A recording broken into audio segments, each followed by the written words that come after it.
From translation, Net New English Translation. This 17th day of the year. Today we are reading passages Genesis 48 to 50. Genesis chapter 48, verses 1 to 22. When this was reported to Joseph, he prepared his chariot and went up to meet Israel his father in Goshen. He presented himself to him and embraced him.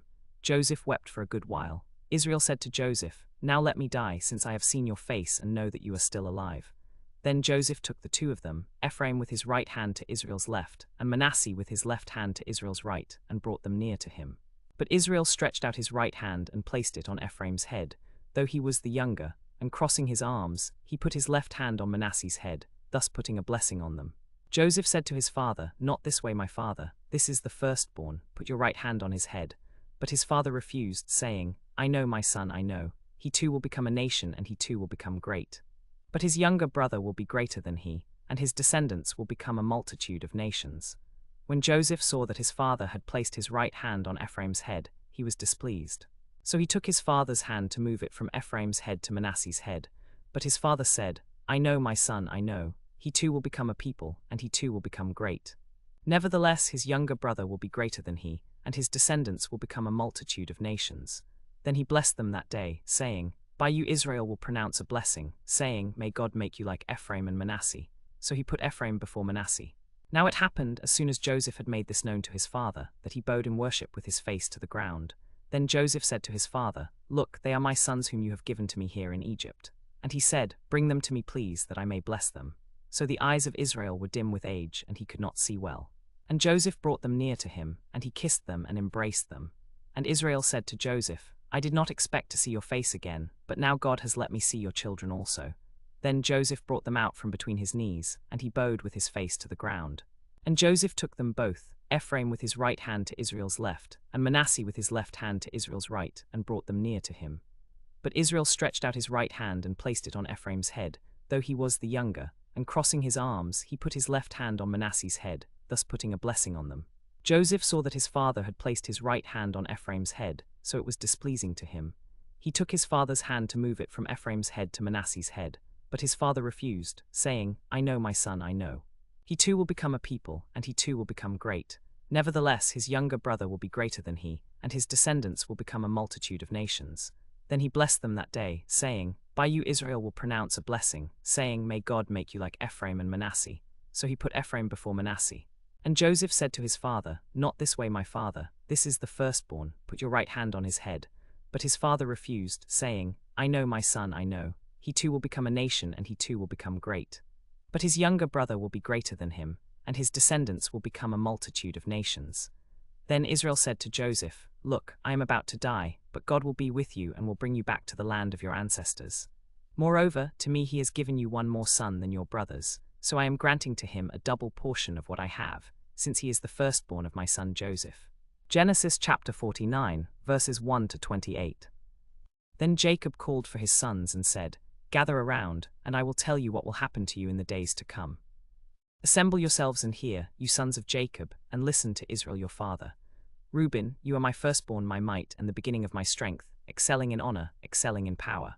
Uncontrolled as the waters, you will not have preeminence, because you went up to your father's bed, then you defiled it, he went up to my couch. Simeon and Levi are brothers, their swords are weapons of violence. Let my soul not enter into their council, let not my glory be united with their assembly, for in their anger they killed men, and in their self will they hamstrung oxen. Cursed be their anger, for it was fierce, and their wrath, for it was cruel. I will divide them in Jacob and scatter them in Israel. Judah, your brothers will praise you, your hand will be on the neck of your enemies. Your father's sons will bow down to you. Judah is a young lion, my son, you return from the prey. Like a lion he crouches and lies down like a lioness, who dares to rouse him? The scepter will not depart from Judah, nor the ruler's staff from between his feet, until tribute comes to him, and the obedience of the nations is his.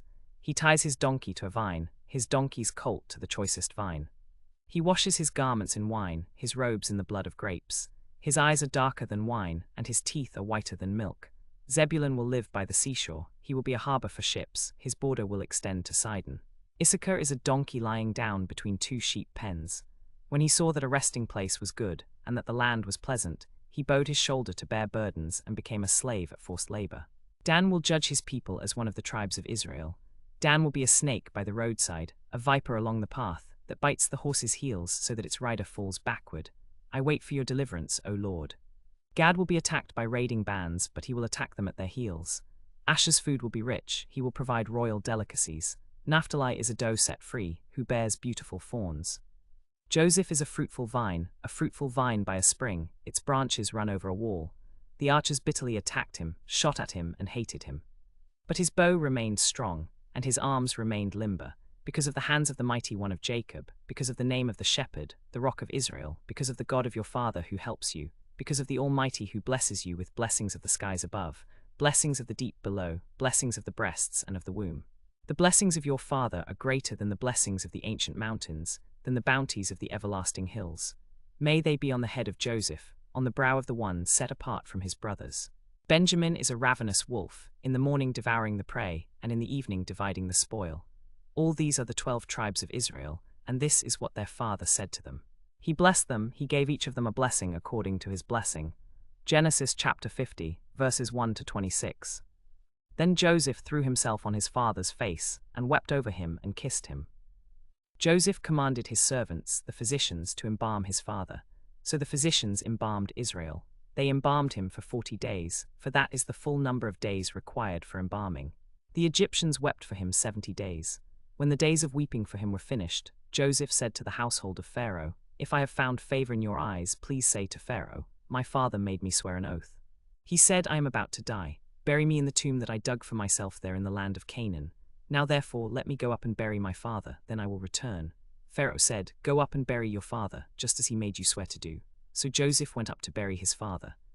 And all Pharaoh's servants, the elders of his household, and all the elders of the land of Egypt went up with him. All Joseph's household, his brothers and his father's household went up with him, but their children, their flocks, and their herds they left in the land of Goshen. Chariots and horsemen also went up with him, so it was a very large company.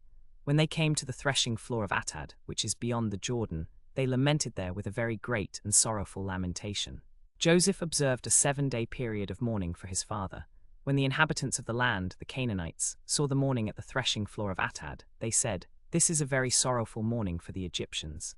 That is why its name was called Abel Mizraim, which is beyond the Jordan. So the sons of Jacob did just as he had commanded them.